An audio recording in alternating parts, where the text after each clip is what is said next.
Welcome back to the channel, and today what we're going to do is actually a subscriber's request, and that's rank the best live action video game adaptations. And with the recent release of Twisted Metal on Peacock, along with the announcement of Five Nights at Freddy's, I thought, why not do it now? This would be a perfect time. But before we get started, if you're really into video games, go on over to my good friend Pac-Man at Pac-Man Gaming. He has a channel dedicated to video games, a lot of material on Halo, Zelda if you're into that, along with a couple of other things. But he got a lot of content on that subject matter. Yes! That's awesome! So go on over to his channel if you're really into video games, especially Halo and Zelda. Like I said, let him know I sent you. With that out the way, let's get on with the show. And here we go. Now I will have to admit, this was harder than I thought it was going to be. I railed off the first 4 or 5, and then after that, I kind of was struggling to find 10 good movies. And to be honest with you, even though I did come up with 11 movies at the end of the day, 3 of these franchises have 2 movies. So that's 6 movies going to just 3 different franchises. So it is true what they say, a lot of the video game adaptations are bad. It's trash. But before I continue on, this is a live action video game ranking, so you won't see movies like the new Mario Brothers on here because that's CGI animated. And I really haven't seen the Sonic the Hedgehog movie, even though I hear that's very good. The little bit that I did see of it, it seems like it's adequate and it's okay, but it's more for children, so I'm not going to include that, even though that is a highly regarded video game movie. So with that out the way, let's get on with my number 10th best live action video game adaptation. And this is actually one that I forgot was a video game until I had to go out and find some games to round out this list, and that's Rampage, starring Dwayne Johnson. Now the video game was very simplistic. It was basically, you pick one of the 3 characters, the ape, the wolf, or the lizard, and you just climb the giant buildings and smash them. So it's really not much story to that. But this adaptation is entertaining. It's basically a kaiju movie. And to be honest with you, I think this is better than a lot of the Godzilla movies we get like in the mid-2010s. But it's okay. Dwayne Johnson is doing his Dwayne Johnson thing. The action is pretty decent. It's an enjoyable time at the movies. It's not high cinema by any means, but it's a good hour-and-a-half movie that features 3 large animals. And then you're going on an adventure with Dwayne Johnson. So you can't beat that. So Rampage is number 10. Coming in right after that, the number 9 movie for me is a movie that I talked about previously on this channel, and that's Paul W.S. Anderson's Resident Evil Apocalypse. Now I know there are some people that really do not like this movie, but this is a guilty pleasure movie for me. I get a good time out of it. And this is the only live action adaptation that we get to see Nemesis. And the Nemesis in this movie is pulled off very well. This is basically Resident Evil 3 plus the character of Alice, which was created by Paul W.S. Anderson. And I've talked about this movie a couple times, so you want to know my complete thoughts, go check out my ranking of the Resident Evil movies. But this is okay. It's not egregious. It's not true all the way to the video games, but it does get credit because there are some shots scene for scene from the video game. Like I said, you do have Nemesis. Jill Valentine is in this game along with Carlos Riviera. So it's okay. It's a good time. It's not groundbreaking anything, but it's not egregious either. So Resident Evil Apocalypse number 9. Now my next entry is probably the most controversial movie on this list. Or either you love it or hate it. And for me, number 8 is Doom. Another movie featuring Dwayne Johnson. Again, this is a movie where the video game really does not have much of a story. Basically, you're in the game, you're in hell, and it's just a first-person shooter. So it's not really much you can do with that. I understand your beef with this movie if you don't like the fact that instead of hell, you're in Mars.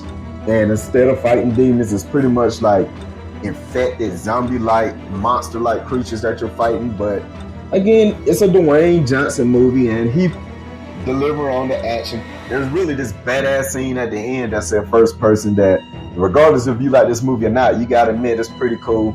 And it's okay. Again, not anything great, but it's decent. If you haven't seen this movie and really just pushed it off because of what other people say about it, give it a shot. It's a decent little action horror sci-fi movie. So Doom is number 8. Coming in at number 7 is none other than Uncharted. And I know a lot of people do like this movie, but for me personally, even though this is a pretty good action movie, pretty much it's a generic Indiana Jones movie. My gripe with this movie is, despite their action scenes, despite the aesthetic of it, this really does not feel like Uncharted. Tom Holland really don't feel like Nathan Drake because they went for a younger version of the character. And even though he's not bad, it just don't feel like the game to me. And Mark Wahlberg is pretty much Mark Wahlberg. He's not Scully. He's not really the character that he's supposed to be. He's just basically playing himself. This movie is okay. It's one of those movies where, like I said, you can pluck out the characters of Uncharted. You can put in Indiana Jones. You can put in anybody. And it's really your run-of-the-mill adventure movie. It's not bad. It's pretty good. I'm looking forward to seeing where it goes in the future.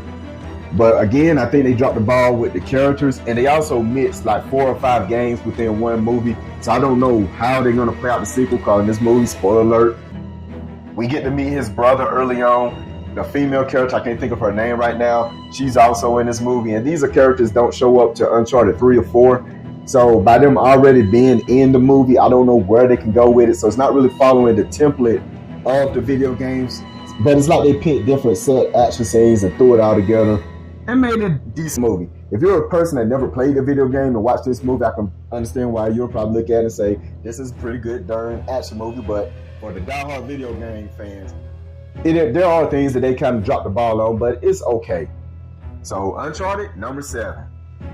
Now my number 6 movies I'm going to put them together because I like them for different separate reasons. And I do believe the joy that you have with these movies will come down to which generation you grew up with. Were you a PS1 fan or a PS3 and 4? So that's Tomb Raider 2001 starring none other than Angelina Jolie, or the 2018 Tomb Raider starring Alicia Vikander. Like I said before, this really going to come down to which generation of Tomb Raider.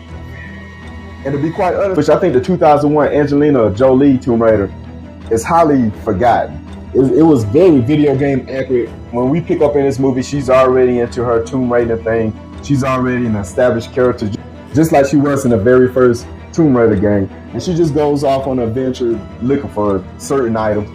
And it's okay. It's to the point where I do believe they actually started modeling some of the video game characters of Lara Croft after the image of Angelina Jolie. And I have a good time with this movie. It's one of those movies that I wouldn't even say this is a guilty pleasure. I just think it's a good movie. And for you fans of the newest Tomb Raider trilogy, which started way back in 2013, the Tomb Raider 2018 movie is very, very enjoyable. It follows that 2013 game almost to a T. The only difference is when we start off, Lara Croft is kind of lost, not really knowing what she's going to do with her life. But once she gets on the boat and the boat crashes on the island, it's pretty much beat by the video game. So it's very accurate. Another movie that I do not understand why it didn't get more buzz or more hype. And I really wish that they would come out with a sequel to this one, because the next 2 games in this trilogy tells a wonderful, beautiful story. And you really can make a pretty good blockbuster movie off of. Matter of fact, this movie goes to the extent of the main antagonist is the group Trinity, which is the main group behind the latest trilogy that we got. So this is one of your more accurate, more faithful adaptations. And I have a good time with both of them. So number 6 are the 2 Tomb Raider movies. Coming in number 5, and this may be controversial, but this is my list, and a movie that I really, really enjoy, and I've talked about plenty of times on my channel. That's Resident Evil: Welcome to Raccoon City. Now, I do understand if you're a person that's not into the video games, this movie is not for you. It would make no sense, because in order to enjoy this movie, you have to be a fan of the franchise.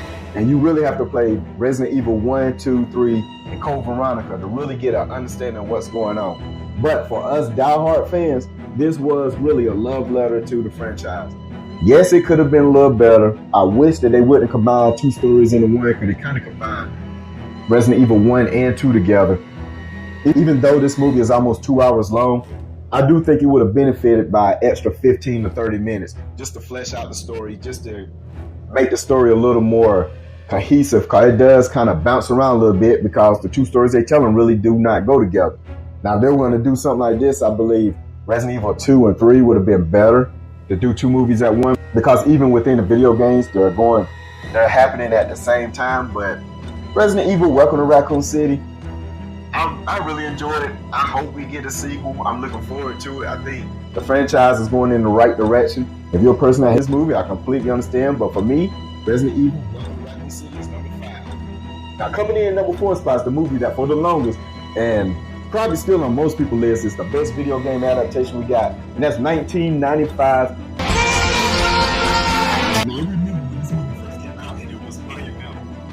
Now my only knock on this movie is the fact that Sub-Zero and Scorpion are kind of Shang Tsung's puppets in this movie. Other than that, this movie is very compatible to the video game. The aesthetic of it is very good. Even though this movie is made in 1995, most of the special effects still hold up except for the reptile character, which looks horrible now. Even though this movie didn't have a lot of fatalities, it was true to Mortal Kombat. It felt like you was watching the video game. Matter of fact, Shang Tsung to me is the guy that played him in this movie. There will be no other Shang Tsung. And once this movie came out, most of the video games from here on out modeled their characters after this movie. Matter of fact, Mortal Kombat 11 have a movie pack DLC skin where you get to be Sonya Blade, Raiden, Liu Kang, Shang Tsung from this world of Mortal Kombat. It's a treasure. It's something that if you was to put this number 1, I'm not really going to argue with you. But for me, it's number 4. And coming in at number 3 is another movie that I think is forgotten and was really a really good adaptation when it came out, and that was Silent Hill. Like I said before, this is a movie that I really hear no one talk about, but this movie is actually very creepy. I think they really nailed the tone and the feel of the Silent Hill game. The only thing that I can say that I can see why people would not like this movie is they kind of switched the characters. For this one, it's the mom looking for the daughter, where it really was the dad in the first one. And on top of that, Pyramid Head makes an appearance in this movie, and he didn't show up in Silent Hill too. But other than that, the story that they tell is great. And this is a movie that if you had not played the video game, you can still get into it because it is just a good thriller horror movie. The special effects they use were the mist come in Silent Hill, and it switched from regular to the nightmare version. It was spot on to the video game. And if you haven't seen Silent Hill, I urge you to stop this video, go find it, watch it.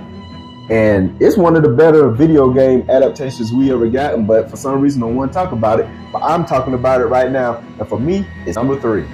Coming in the number 2 spot, and it kind of hurt my heart to say this because it bumped 1995 Mortal Kombat out, and that's 2021 Mortal Kombat. Now before you jump down my throat and talk about how this movie didn't have a tournament in it, I'm gonna say this: yes, it did not have a tournament. I get it if that's what you want to see, but with the last 5 or 6 Mortal Kombat games we got, they did include a story mode. And in story mode, you're not doing the tournament. It's pretty much like this movie where events are taking place either before or after a tournament has happened. And this movie pretty much setting up for the sequel, which will be within the tournament. So for those fans that only want to see one-on-one fight, and I think you'll be satisfied with part 2. But for this one, I think this was a very good, well-rounded setup. All the characters were well represented. I do like this version of Reptile better than the one we got in 1995. Scorpion in this movie is a complete badass, along with Sub-Zero. That moment where he first showed up, if you didn't get hype off of that, you're not really a Mortal Kombat fan.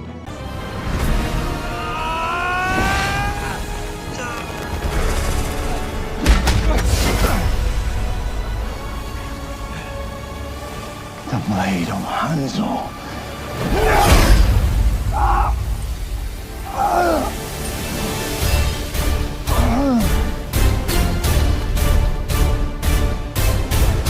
Get over here! The only knock that I will agree with on this movie, I don't really like the new character of Cole. Basically, his special power is you whip his tail and he can get stronger. Oh, shit!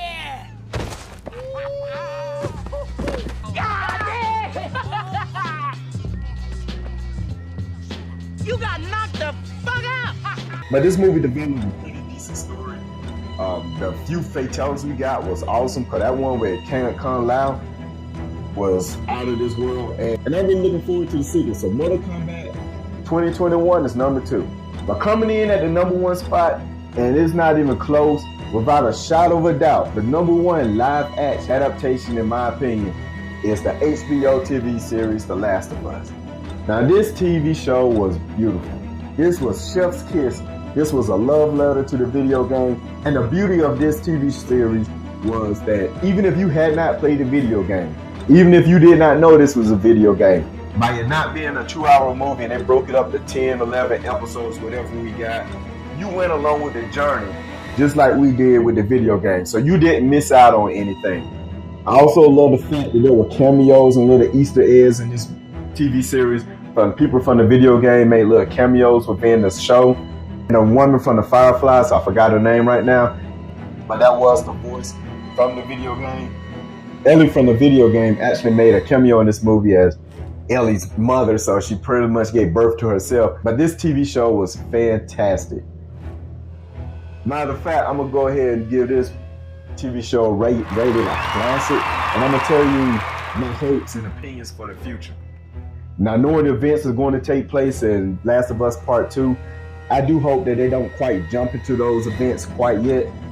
What I hope they do is, there is a time gap from Last of Us and Last of Us Part 2. So while you're doing the story of Last of Us Part 2, they can do flashbacks to new material, new stuff that we haven't seen of Ellie and Joel's adventures together. And you really could spread that out to 4 or 5 seasons. I'm really excited for it. The only negative that I do have on this TV series was we didn't get a lot of the Infected, which it kind of made sense because they're developing the story of humanity, which pretty much the game did, but since the game has to be 16 to 20 hours, you do have more encounters with the Infected. And this one, they kind of toned it down a little bit, but when the Infected are on screen, it's very intense, it's very effective. You really believe that this could happen, even though this is based off something that really does happen in the animal kingdom. This was able to spread on the level to affect humans.